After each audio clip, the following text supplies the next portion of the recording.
Tuloy. Ay! Eduardo, anong ginagawa mo rito, ha? Dinala lang kita ng mga paborito mong bulaklak at prutas. Ah, hindi mo kailangan gawin to para sa akin. Kaya mo nang gawin ko. Ah, salamat na lang. Gusto bang ipagbalat kita? Matamis ito. Ako mismo ang pumili. Ilapag mo na dyan. No, thank you. Kaya kong gawin yan.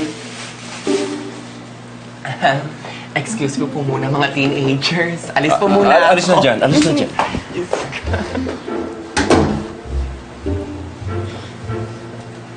Huwag na ako nang gagawa niyan eh. Kulit mo. Pakipot ka pa.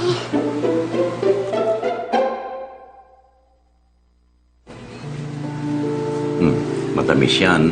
Ako ang pumili. Alam ko kung anong ginagawa mo, ha, Eduardo. Bukod sa ako'y nagluluksa pa para kay Magnolia, may mabigat na problema sila Rina.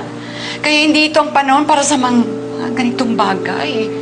Alam ko, pero sana mabigyan mo pa ako ng isang pagkakataon.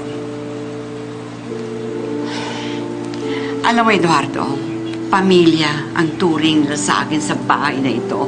At ganon din ako sa kanila. Kaya mas kailangan ko silang intindihin, sorry ha, kaysa sa'yo. Baka may maitutulo ako. Bakit hindi mo sabihin? Elizabeth,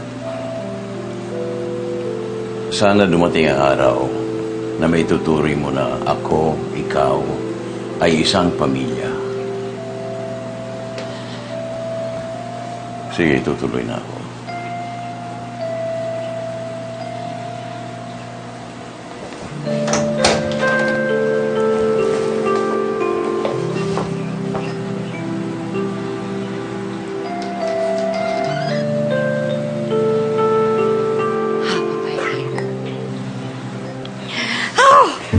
Cutie, cutie.